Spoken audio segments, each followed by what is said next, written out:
네, 뉴플리 오늘은 마이크 이야기를 해볼까 합니다. 현역 의원 가운데 유튜브 구독자 수 2위, 태영호 국민의힘 최고위원입니다. 대선 주자였던 이재명 대표 바로 다음으로 이 온라인에서 영향력이 막강한데요. 바로 어제 제주 4.3 사건 관련 발언과 민주당 JMS 게시글로 윤리위 징계 절차가 시작됐는데 같은 날 저녁 또 다른 설화에 휩싸였습니다. 이번엔 이 2달 전 3.8 전당대회 바로 다음 날로 거슬러 올라갑니다. 이 최고위원 당선에 축배를 들어야 하는 시간, 이진복 수석의 방에서 티타임을 가졌다라고 하는데요.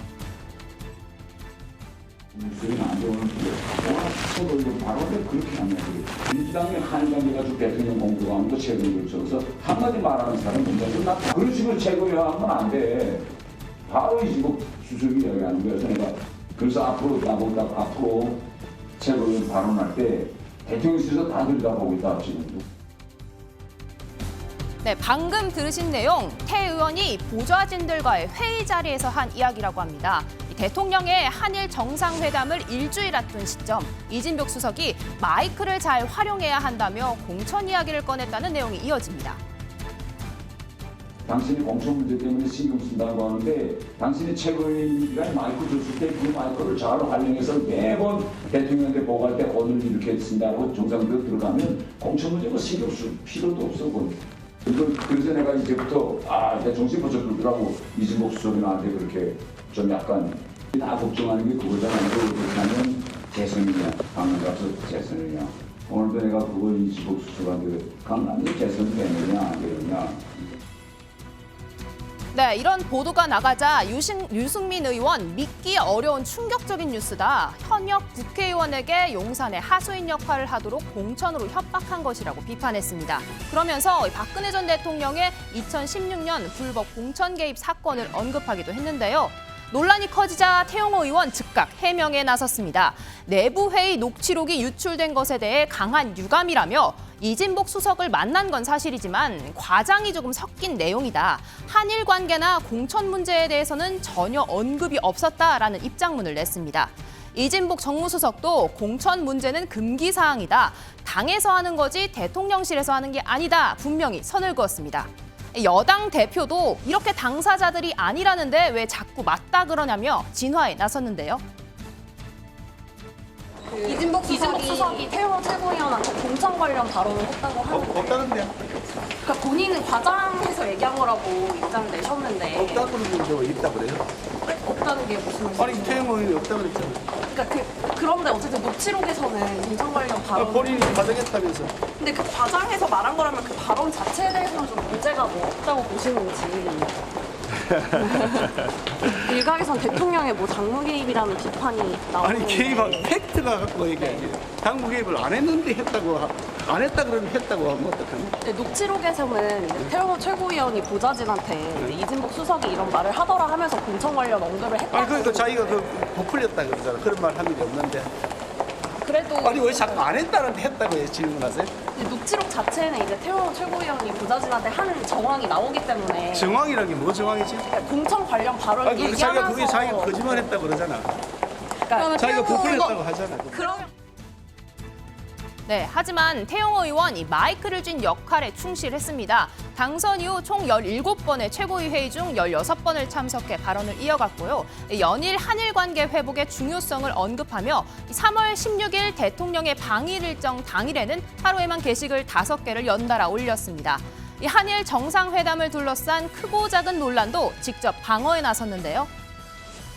윤석열 대통령이 일장기 경례했던 부분 그건 정말 괜찮아요? 그건 정말 잘못된 부분입니다. 잘못됐다고요? 왜냐하면 그에 대한 보도가 잘못됐다는 보도가 겁니다. 왜? 잘못됐다. 예.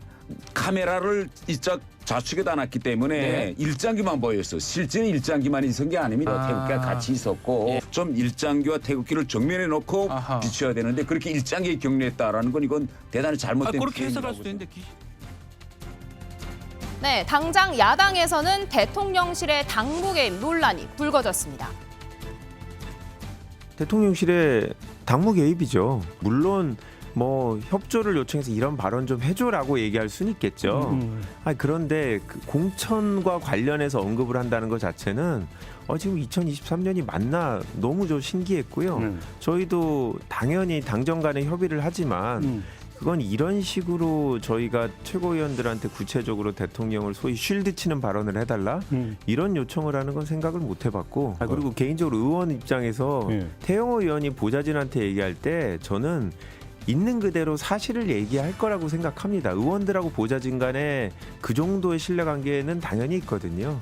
이번에 깨질 것 같긴 합니다만. 네, 박진영 부원장님, 이 여당도 대통령실도 태영호 의원 본인도 사실이 아니다 이렇게 해명을 했습니다. 어떻게 들으셨어요? 손바닥으로 하늘을 가릴 수 없잖아요. 대통령실의 당무 개입의 증거는 김기현 대표입니다. 김기현 대표가 대표로 당선되는 와중에 나경원 전 의원의 불출마, 그다음에 대통령실에서의 대통령 참모들의 안철수 의원에 대한 저격 이런 것들이 다 작동한 거 아닙니까? 꾸준히 있어 왔던 일인데 태영호 의원이 아니다 이렇게 한다고 한들 국민들이 뭐 믿을 거라고 저는 뭐 생각지 않고요. 사실 지금 이 윤석열 정부 들어서 민주주의의 위기다 이런 표현들을 많이 쓰는데요. 그 핵심에는 대통령이 정당의 과잉으로 개입하는 겁니다.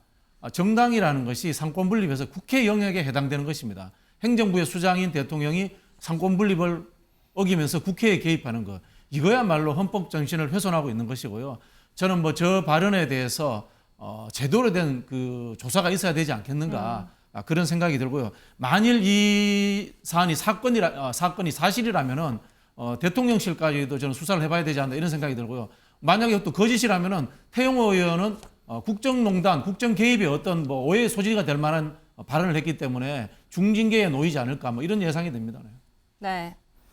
네, 지금 녹취록이 공개가 됐습니다. 김병민 최고위원님 같은 최고위원으로서 이런 녹취록이 나오고 지금 태영호 의원 본인은 보좌진과의 뭔가 신뢰 문제 이런 이야기까지 언급이 되고 있습니다. 이렇게 채용 공고가 올라온 것도 화제가 되고 있는데 어떻게 보셨습니까? 네, 뭐 보좌진의 녹취, 유출 뭐 이런 거는 본질이 아니라고 생각을 합니다. 일단 태영호 의원이 어떤 경위든지 간에 보좌진들에게 그 같은 얘기를 했기 때문에 이른바 본인이 과장, 허풍이라고 얘기를 하게 된다면 거기에 상당하는 본인의 사과라든지 또 숙고되는 자세가 필요하다고 저는 생각을 합니다. 이른바 태영호 의원의 녹취가 정말 말이 안 된다 이렇게 생각하는 게 어떤 일이냐면요. 이른바 3월 9일 최고위원의 발언 때문에 이진복 정무수석이 최고위원 발언 그렇게 하면 안 된다고 얘기를 했다는 것 아닙니까? 근데 우리가 3월 8일 전당대회를 합니다. 그리고 3월 9일 첫 번째로 당선 이후 오전 8시 현충원 참배를 하고요.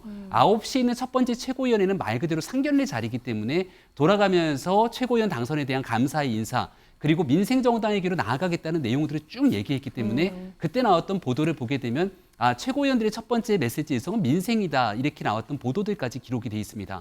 근데 이 내용들을 무슨 한일 관계를 끌어서 공천까지 연결져서 한다는 것 자체가 상황이 전혀 맞지 않는 얘기를 태영호 의원이 한 것이고요. 따라서 보좌진들과의 내적인 관계 속에서 허풍, 보좌진 기강 잡기 이런 데에 따른 발언이었더라도 매우 부적절했기 때문에 거기에 대해서 숙고하고 고개를 숙이는 일이 뒤따라야 될 거라고 생각합니다. 네, 대통령실에서 이런 발언이 나올 수 없는 맥락이었다 이런 설명이신데요. 제가 준비한 코너는 여기까지입니다. 저는 픽 해설로 돌아가도록 하겠습니다. 자, 미지수 기자 수고했습니다. 이 내용은 저희가 좀 더 살펴볼 필요가 있어서 제가 질문을 몇 개 좀 드리겠습니다. 김명미 최고위원, 조금 전에 뉴플레이에서 영상 봤지만 기자가 김기현 대표한테 했던 질문을 제가 그대로 드릴게요. 예. 태영호 최고위원이 과장해서 말했다면 그 발언 자체는 문제가 없는 겁니까? 지금 태영호 최고위원 윤리위에서 징계 절차가 개시됐잖아요. 이건 만약에 과장해서 조금 전에 말씀하셨듯이 허풍이라는 표현을 빌려서 제가 말씀드리면 허풍이었다면 이건 징계 사유는 안 되나요? 일단은 지금 징계가 개시가 됐습니다. 그렇죠. 그래서 아마 다음 주 정도에는 당사자 소명을 듣고 징계 절차가 돌아가고 있기 때문에 지금 최고위원의 한 사람으로서 태영호 의원이 징계 사유에 해당되냐 안 되냐를 말하기는 좀 부담스럽습니다. 다만 여기에 대해서 조금 더 분명하게 얘기할 것은 허풍이라 하더라도 태영호 의원의 발언을 통해서 보좌진들이 듣고 또 이 내용들을 어디 가서 옮길 수 있기 때문에 국회의원의 한 사람으로서 매우 부적절한 얘기를 했다. 본인 스스로가 있지도 않는 사실을 보좌진들에게 꺼내놓은 것 아닙니까?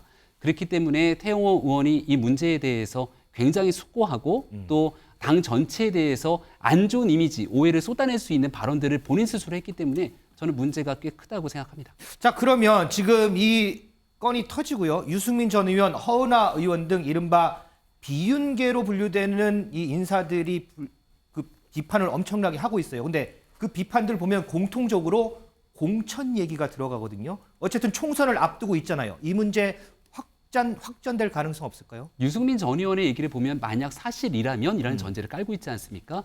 그리고 이 내용은 태영호 의원이 이 내용 과장이다, 허풍이다, 사실이 아니다라고 얘기하기 전에 아마 SNS에 쓴 것으로 알고 있습니다. 정확하게 제가 말씀드립니다만 저간의 사정, 상황들을 보게 되면 저 녹취록상에 나왔던 태영호 의원의 발언이 얼마나 과장되고 허풍된 내용인지를 분명하게 확인이 가능합니다. 왜냐하면 전당대회 바로 직후에 있었던 첫 번째 최고위원의 발언을 바탕으로 얘기를 하고 공천 문제까지 연결돼 있기 때문에 상식적으로 그렇게 진행되지 않을 거라고 보는 게 훨씬 더 타당할 거라고 봅니다. 근데 가정을 언급해서 이른바 대통령실 또 현재 있는 당의 부담을 줄이려고 이런 메시지를 내지는 않았을 거라 생각하는데 그동안 너무나 윤석열 대통령 혹은 지금 있는 정당 지도부에 대해서 반대의 목소리를 꺼내왔던 거라 이런 얘기들을 혹시 내부를 흔드는 용어로 사용되지는 않았으면 좋겠다는 생각이고요.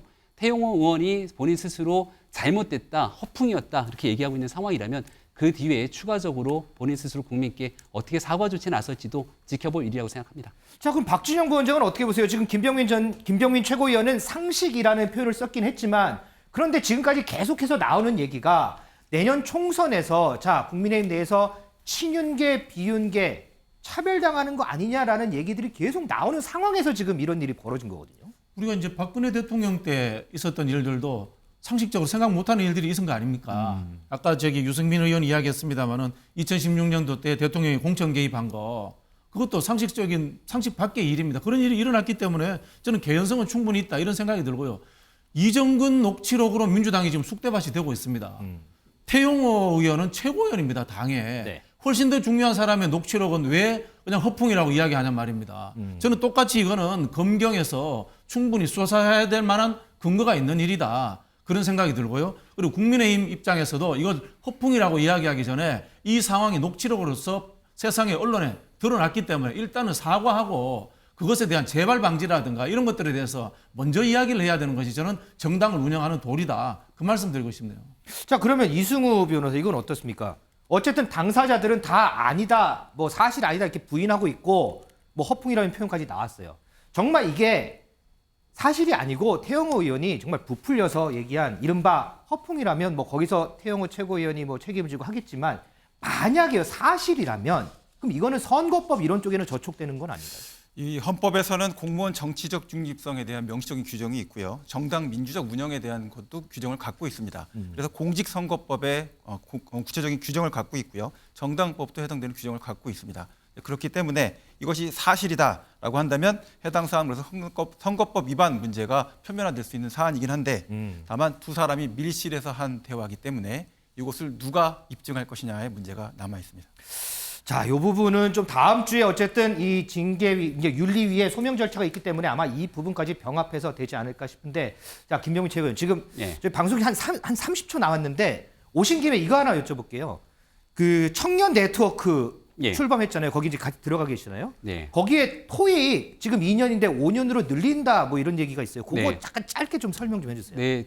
청년 정책 네트워크 1호 정책으로 누구나 토익 5년이라고 규정을 했는데요.